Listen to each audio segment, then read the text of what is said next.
Hello friends, welcome to your YouTube channel Shri Prashanti education. मैं आपके लिए लेकर आई हूँ हिस्ट्री की कंप्लीट सीरीज, जिसमें हमारा आज का टॉपिक है गुप्त साम्राज्य। गुप्त साम्राज्य को आज हम डिस्कस करेंगे। और कल की वीडियो में हमने डिस्कस किया था विदेशी आक्रमण, भारत पर कौन कौन से विदेशी आक्रमण हुए हैं, इनको हमने कल की वीडियो में डिस्कस किया था। अगर आपने कल की वीडियो नहीं देखी है तो वीडियो की लिंक डिस्क्रिप्शन में है, आप डिस्क्रिप्शन पर जाकर लिंक पर क्लिक करके वीडियो को देख सकते हैं। और हाँ, शेयर और सब्सक्राइब करना ना भूलें। चलिए तो हम जानते हैं गुप्त साम्राज्य के बारे में, या फिर कहें गुप्त वंश। गुप्त वंश है ना। गुप्त वंश का संस्थापक मैंने आपको पहले भी बताया कि एग्जाम में अक्सर क्वेश्चन पूछा जाता है कि किस वंश का संस्थापक कौन है और किस वंश का अंतिम शासक कौन है। ये क्वेश्चन अक्सर एग्जाम में पूछे जाते हैं। तो सबसे पहले हम जानते हैं गुप्त वंश का संस्थापक। गुप्त वंश का संस्थापक श्रीगुप्त। गुप्त वंश का संस्थापक श्रीगुप्त। गुप्त वंश का संस्थापक, गुप्त वंश का संस्थापक श्रीगुप्त।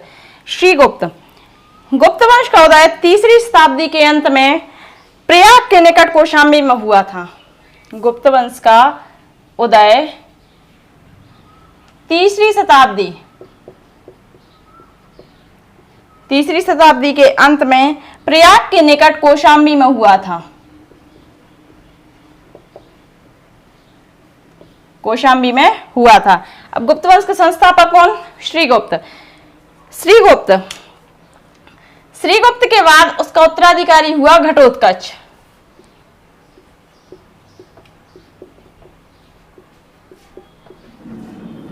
उत्तराधिकारी कौन हुआ? घटोत्कच।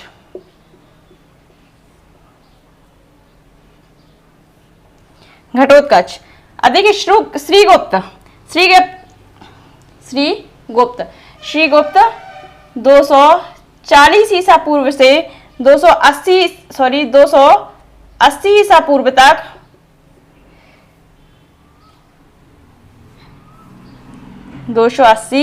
ईस्वी तक इसका टाइम पीरियड रहा है ना। अब घटोत्कच का टाइम पीरियड की बात जानते हैं तो 280 से लेकर 319 ईस्वी तक घटोत्कच का टाइम पीरियड रहा। घटोत्कच के बाद उसका उत्तराधिकारी हुआ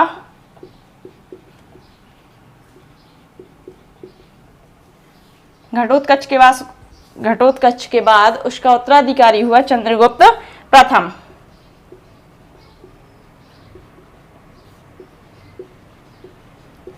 चंद्रगुप्त प्रथम का टाइम पीरियड जाने तो चंद्रगुप्त प्रथम 319 ईस्वी से 335 ईस्वी तक इसका टाइम पीरियड रहा। चंद्रगुप्त गुप्त वंश का वास्तविक संस्थापक एवं स्वतंत्र शासक था। यह चंद्रगुप्त गुप्त वंश का वास्तविक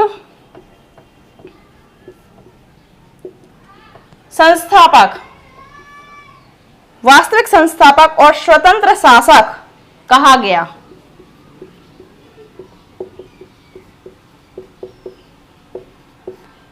देखिए, वास्तविक संस्थापक चंद्रगुप्त प्रथम को कहा गया और स्वतंत्र शासक भी चंद्रगुप्त प्रथम को कहा गया। चंद्रगुप्त प्रथम ने लिच्छवियों की अधीनता समाप्त कर महाराजाधिराज की उपाधि धारण की और सत्ता में बैठने के साथ ही गुप्त संमत जारी किया। चंद्रगुप्त प्रथम ने लिच्छवियों की अधीनता समाप्त कर महाराजाधिराज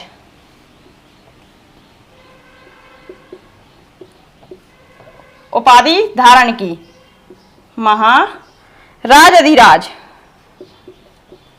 महाराजाधिराज की उपाधि धारण की थी चंद्रगुप्त प्रथम ने, और सत्ता में बैठने के साथ ही गुप्त संबंध जारी किया था।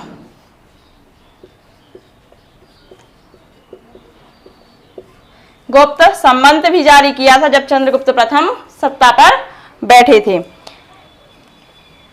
चंद्रगुप्त प्रथम ने लिच्छवी राजकुमारी कुमार देवी से विवाह किया।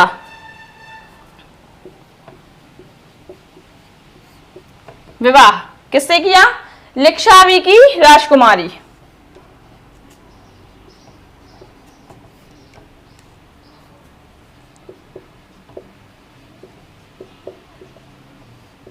कुमार देवी से, लिच्छवी राजकुमारी कुमार देवी से विवाह किया और इसके साथ ही राजा रानी प्रकार का सोने का सिक्का जारी किया।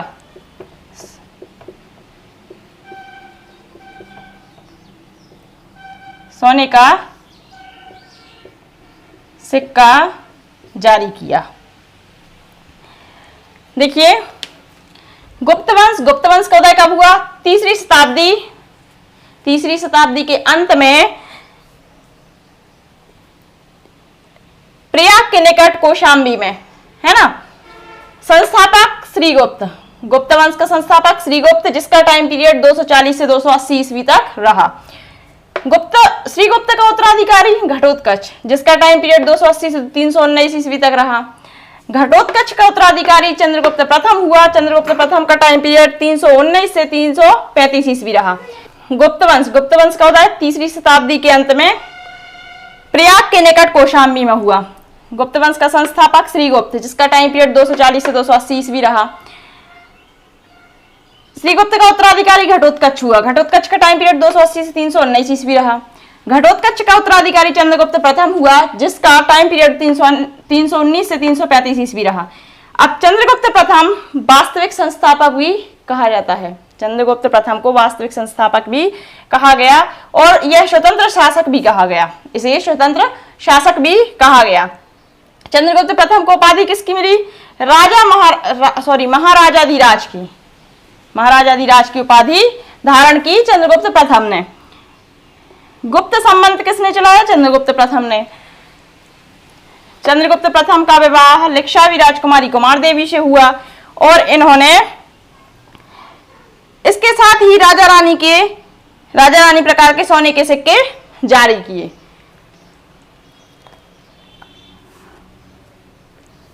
अब नेक्स्ट है चंद्रगुप्त प्रथम का उत्तराधिकारी।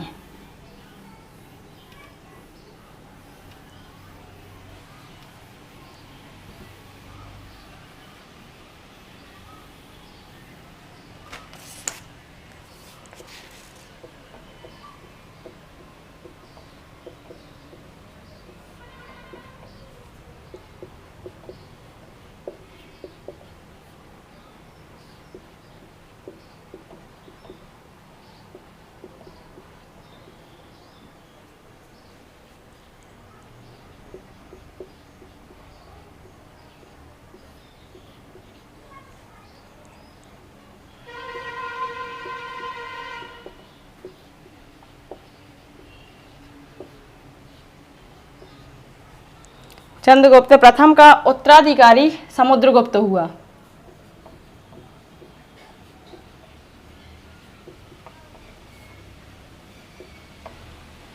चंद्रगुप्त प्रथम का उत्तराधिकारी कौन हुआ? समुद्रगुप्त हुआ। समुद्रगुप्त का टाइम पीरियड, समुद्रगुप्त के टाइम पीरियड की बात करें 335 ईस्वी से 375 ईस्वी तक इसका टाइम पीरियड रहा। समुद्रगुप्त का विवाह दत्ता देवी से हुआ।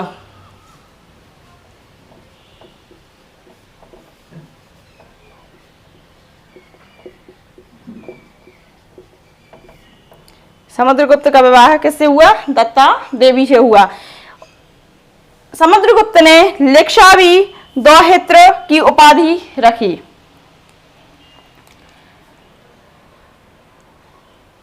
दत्ता देवी से दौहित्र की उपाधि रखी। दौहित्र मतलब राजकुमारी से उत्पन्न दो पुत्र।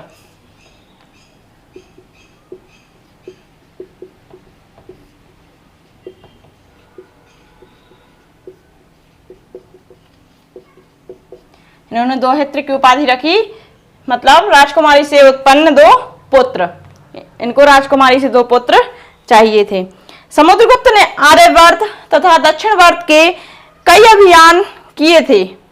यही कारण है कि विदेशी इतिहासकार डॉक्टर V.A. स्मिथ ने इन्हें भारत का नेपोलियन की उपाधि भी दी थी। देखिए, समुद्रगुप्त ने आर्यवर्त व दक्षिणावर्त के कई अभियान किए थे। इसी कारण विदेशी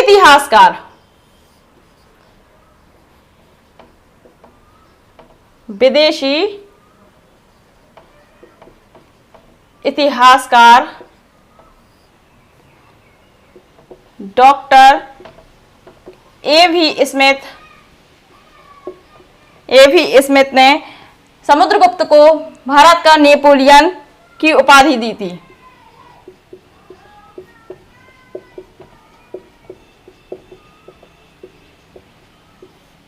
भारत का नेपोलियन किसे कहा गया? समुद्रगुप्त को। और यह उपाधि दी किसने थी समुद्रगुप्त को? तो विदेशी इतिहासकार डॉक्टर A.V. स्मिथ ने इन्हें यह उपाधि दी थी। दक्षिणावर्त के युद्ध अभियान में वीरसेन को सेनापति बनाया गया। देखिए, समुद्रगुप्त के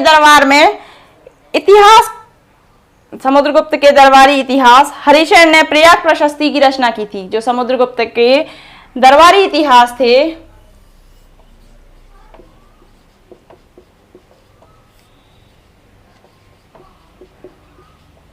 दरबारी इतिहास कौन थे? हरिसेन ने प्रयाग प्रशस्ति लेख की रचना की थी। प्रयाग प्रशस्ति लेख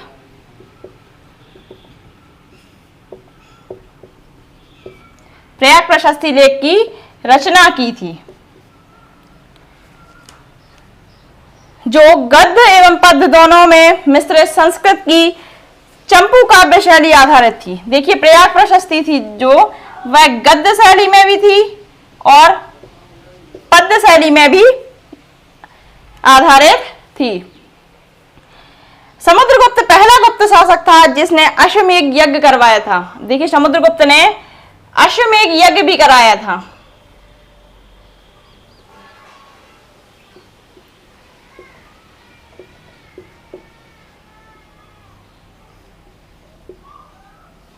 समुद्रगुप्त ने अश्वमेध यज्ञ भी कराया था तथा अश्वमेध पराक्रम की उपाधि रखी। अश्वमेध यज्ञ कराया और समुद्रगुप्त ने अश्वमेध पराक्रम की उपाधि धारण की।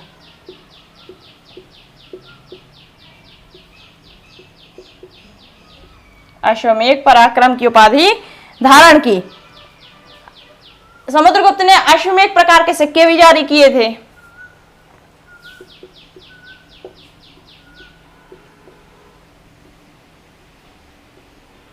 अश्वमेध प्रकार के सिक्के भी जारी किए थे समुद्रगुप्त ने।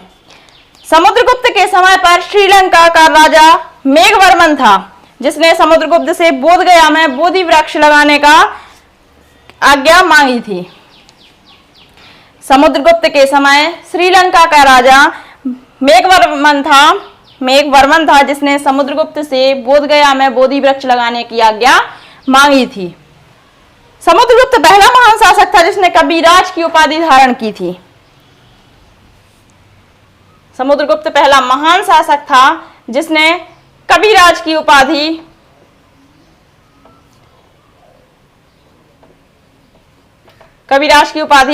रखी थी। विष्णु का उपासक था। समुद्रगुप्त था जो वह कौन था? विष्णु का उपासक भी था। विक्रमांक की उपाधि भी धारण की थी समुद्रगुप्त ने।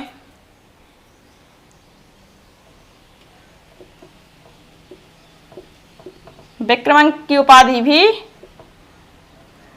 धारण की थी समुद्रगुप्त ने। वीणा वादक करता था तथा वीणा के सिक्के जारी किए थे। समुद्रगुप्त वीणा वादक भी करता था और वीणा वादक के सिक्के भी जारी किए थे।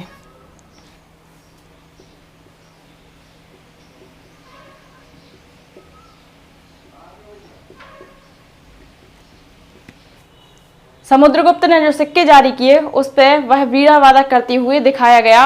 इससे अनुमान लगाया गया कि वह संगीत प्रेमी भी था।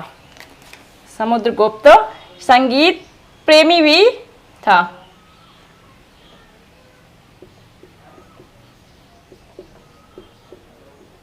क्योंकि जो उसके सिक्के थे उस पर उसको वीणा वादक करते हुए दिखाया गया था, इसलिए कह सकते हैं कि वह संगीत प्रेमी भी था।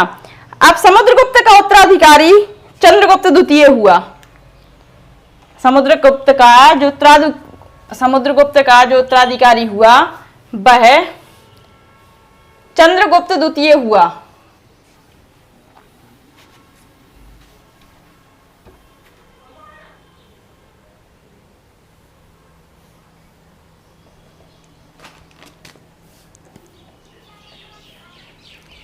समुद्रगुप्त का उत्तराधिकारी चंद्रगुप्त द्वितीय। चंद्रगुप्त द्वितीय के टाइम पीरियड की बात करें तो 380 से 412 ईस्वी तक चंद्रगुप्त द्वितीय का टाइम पीरियड रहा। चंद्रगुप्त द्वितीय को विक्रमादित्य की उपाधि भी मिली थी, है ना। चंद्रगुप्त द्वितीय को विक्रमादित्य के नाम से भी जाना जाता है।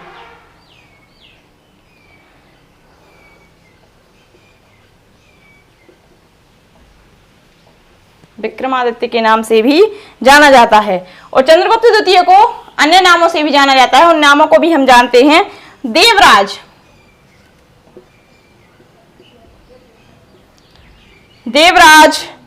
देवगुप्त,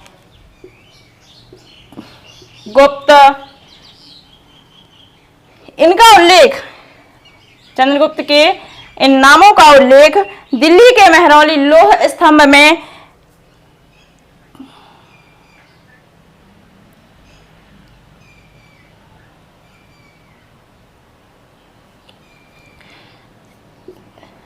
चंद्रगुप्त के और भी नाम है देवराज और देवगुप्त। इनका उल्लेख दिल्ली के मेहरौल लौह स्तंभ में मिलता है।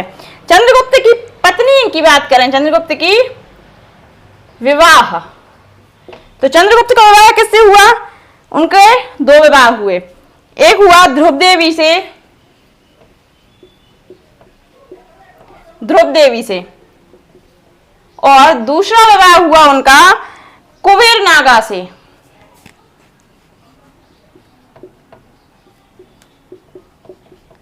इन्होंने दो विवाह किए थे, पहला ध्रुव देवी से और दूसरा कुबेर नागा से। ध्रुव देवी से एक पुत्र हुआ जिसका नाम कुमारगुप्त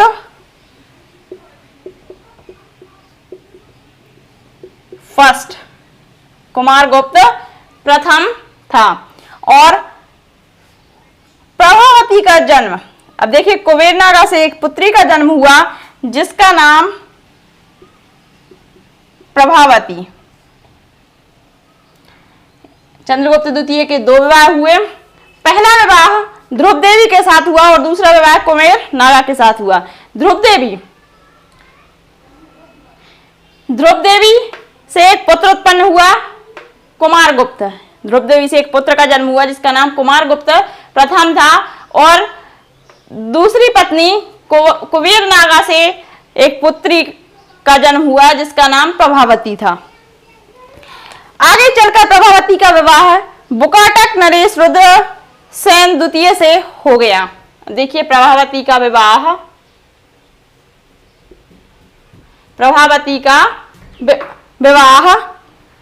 किससे हो गया? रुद्रसेन द्वितीय से। ये कहां के नरेश थे? बुकाटक के नरेश। रुद्रसेन द्वितीय से प्रभावती का विवाह हो गया और यह बुकाटक के नरेश थे। बुकाटक नरेश थे। चंद्रगुप्त द्वितीय ने अंतिम शक राजा रुद्रसेन तृतीय को पराजित किया था और इतिहास में शकारी की उपाधि धारण की थी। देखिए जो शक राजा थे रुद्रसेन, उनको चंद्रगुप्त द्वितीय ने पराजित किया था और सकारी की उपाधि धारण की थी। सकारी की उपाधि धारण की थी। चंद्रगुप्त द्वितीय के शासनकाल में चीनी बौद्ध यात्री फाह्यान भारत आया था। देखिए, इन्हीं के शासनकाल में, चंद्रगुप्त द्वितीय के ही शासनकाल में चीनी यात्री फाह्यान आया था।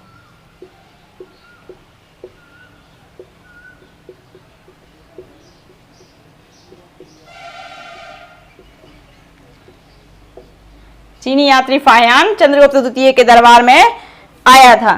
चंद्रगुप्त द्वितीय ने इतिहास में विक्रमादित्य की उपाधि रखी व चांदी के सिक्के भी जारी किए।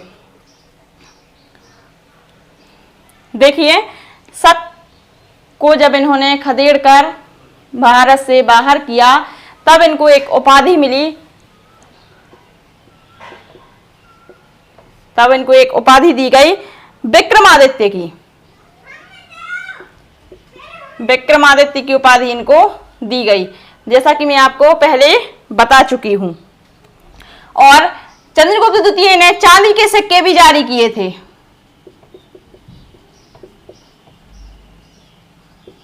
चांदी सिक्के भी जारी किए थे चंद्रगुप्त द्वितीय ने। पाटलिपुत्र के बाद उज्जैन को दूसरी राजधानी बनाया था। पाटलिपुत्र इनकी पहली राजधानी थी, फर्स्ट पाटलिपुत्र, और सेकंड जो थी वह उज्जैन। उज्जैन को इन्होंने अपनी दूसरी राजधानी बनाया था। यह वैष्णव धर्म के उपासक थे। चंद्रगुप्त वैष्णव धर्म के उपासक थे। चंद्रगुप्त द्वितीय के दरबार में संस्कृत भाषा का सबसे प्रसिद्ध कवि कालिदास रहता था। चंद्रगुप्त द्वितीय के दरबार में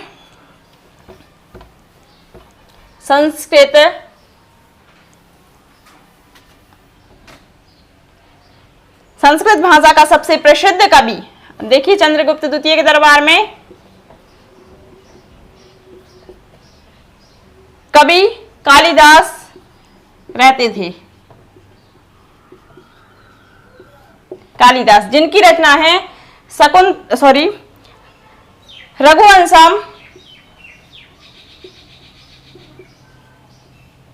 अभिज्ञान शकुंतलम, अभिज्ञान शकुंतलम,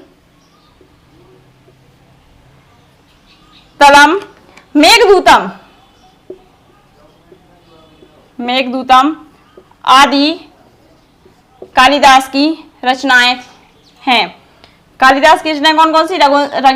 रघुवंशम, अभिज्ञान शकुंतलम और मेघदूतम, है ना, ये कालिदास की रचनाएं थी। अब देखिए, चंद्रगुप्त द्वितीय के दरबार में एक राजवैद्य भी था। राजवैद्य भी रहते थे, जिनका नाम धन्वंतरी, जो आयुर्वेद के जनक कहे जाते हैं। आयुर्वेद के जनक कहे जाते हैं धन्वंतरी, है ना। आर्यभट्ट,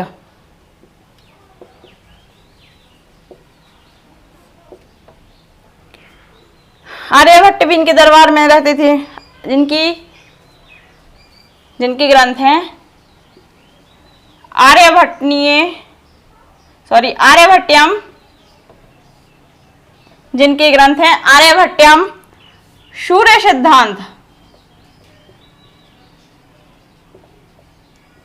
सूर्य सिद्धांत नामक ग्रंथ हैं इनके। इसी ने सर्वप्रथम बताया है कि पृथ्वी सूर्य के चारों ओर घूमती है। आर्यभट्ट ने ही बताया है कि पृथ्वी सूर्य के चारों ओर घूमती है।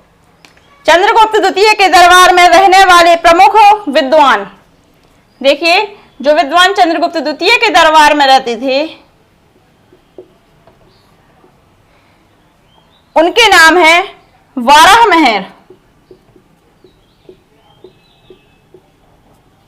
बारहमेहर, धन्वंतरी,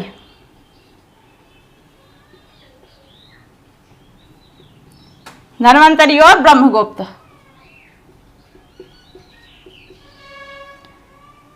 ये तीनों विद्वान चंद्रगुप्त द्वितीय के दरबार में रहते थे।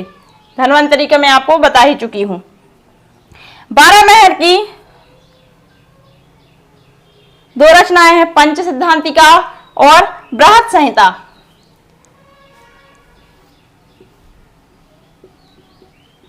बारहमेहर, इनकी दो पुस्तकें हैं, पंच सिद्धांतिका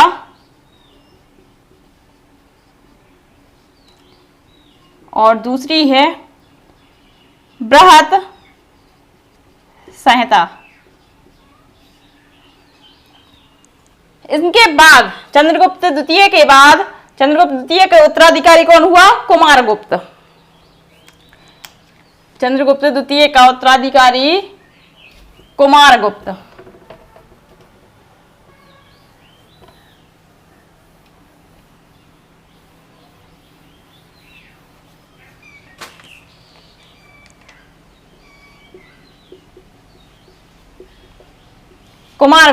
कुमारगुप्त के टाइम पीरियड की बात करें तो 415 से लेकर 454 ईस्वी तक इनका टाइम पीरियड रहा।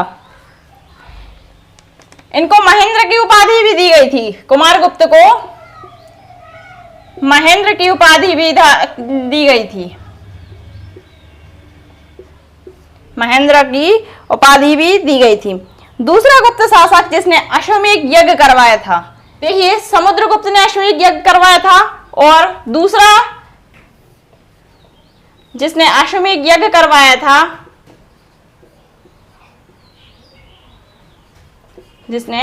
दूसरा अश्वमेध यज्ञ करवाया था किसने? कुमारगुप्त ने। पहला समुद्रगुप्त ने अश्वमेध यज्ञ करवाया था, और दूसरा शासक कुमारगुप्त जिसने अश्वमेध यज्ञ करवाया था। विश्व प्रसिद्ध नालंदा विश्वविद्यालय की स्थापना की गई थी। कुमारगुप्त के शासनकाल में ही विश्व प्रसिद्ध नालंदा विश्वविद्यालय की स्थापना की गई थी।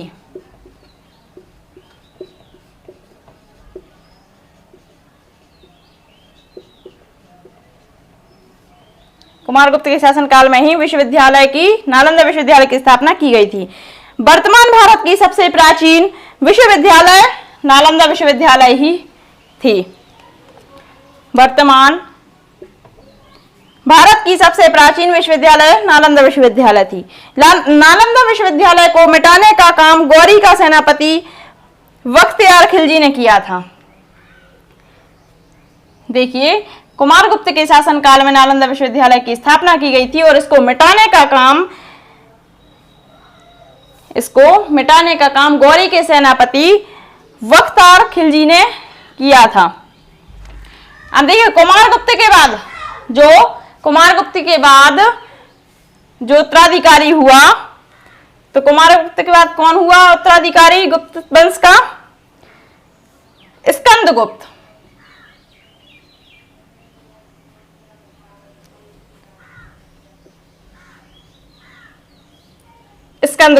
स्कंदगुप्त के टाइम पीरियड की बात करें तो 455, स्कंदगुप्त के टाइम पीरियड को जाने तो 455 से 467 ईसा पूर्व तक स्कंदगुप्त का टाइम पीरियड रहा।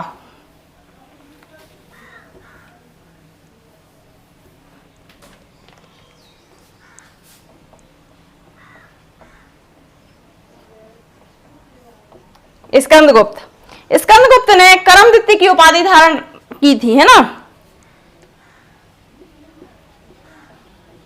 करमदित्य की उपाधि रखी थी। इसने इनके काल से, स्कंदगुप्त के काल से भारत में हूणों का आक्रमण शुरू हो जाता है। देखिए, हूणों ने जब आक्रमण किया तो वह आक्रमण स्कंदगुप्त के काल से ही हुआ था। हूणों का आक्रमण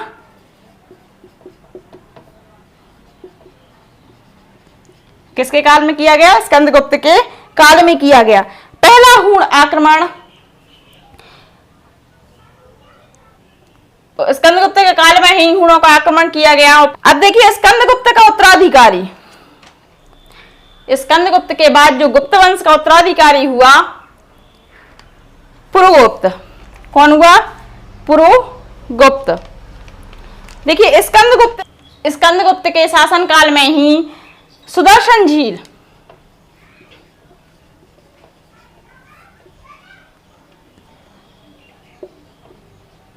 सुदर्शन झील का पुनरुद्धार कराया गया था।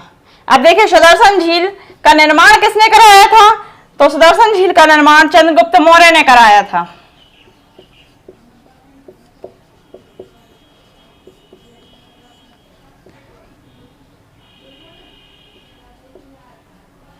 चंद्रगुप्त मौर्य ने सुदर्शन झील का निर्माण कराया था। उसके बाद अशोक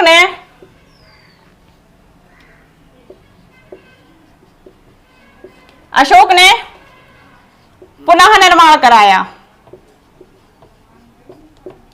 अशोक के बाद रुद्रदामन ने पुनः निर्माण कराया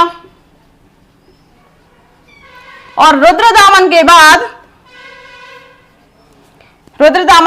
स्कंदगुप्त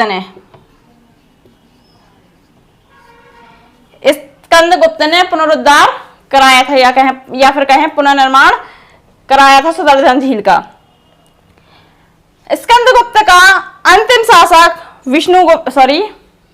स्कंदगुप्त के बाद गुप्त वंश का उत्तराधिकारी कौन हुआ? पुरुगुप्त।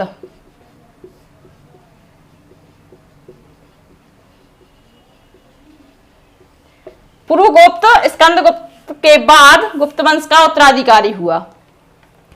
और गुप्त वंश का अंतिम शासक, देखिए संस्थापक कौन? श्रीगुप्त। अब अंतिम शासक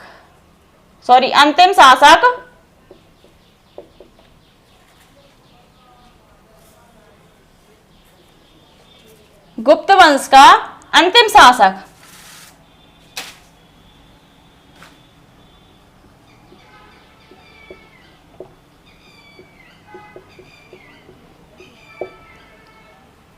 विष्णुगुप्त।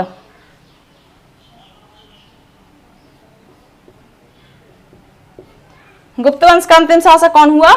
विष्णुगुप्त हुआ। गुप्त वंश का संस्थापक श्रीगुप्त और गुप्त वंश का अंतिम शासक विष्णुगुप्त हुआ। देखिए संस्थापक श्रीगुप्त के बाद उसका उत्तराधिकारी घटोत्कच के बाद चंद्रगुप्त प्रथम के बाद समुद्रगुप्त के बाद चंद्रगुप्त द्वितीय के बाद कुमारगुप्त और कुमारगुप्त के बाद स्कंदगुप्त और स्कंदगुप्त के बाद हुआ कौन? पुरुगुप्त के बाद विष्णुगुप्त, जो कि अंतिम शासक गुप्त वंश का हुआ। और ऐसा माना जाता है कि गुप्त वंश की समाप्ति का कारण या फिर कहें गुप्त वंश के पतन का कारण हुणों को कहा जाता है कि हुणों के आक्रमण के कारण ही गुप्त वंश का पतन हो गया था। तो चलिए ये थी गुप्त वंश के बारे में भी हमने आज डिस्कस किया। गुप्त साम्राज्य को लेकर हर एक पॉइंट को आपके साथ डिस्कस किया और आपके हर एक पॉइंट को क्लियर करने की कोशिश की है। लेकिन अगर फिर भी आपका कोई डाउट रह गया है या फिर आपको कोई भी डाउट लगता है तो आप कमेंट बॉक्स में कमेंट करके उस डाउट को क्लियर कर सकते हैं। Thank you. अगर आपको वीडियो पसंद आई हो तो वीडियो को लाइक करें, चैनल को सब्सक्राइब करें, बेल आइकन को प्रेस करना ना भूलें ताकि आने वाले नोटिफिकेशन आपको मिलता रहे। वीडियो को अधिक से अधिक शेयर करें।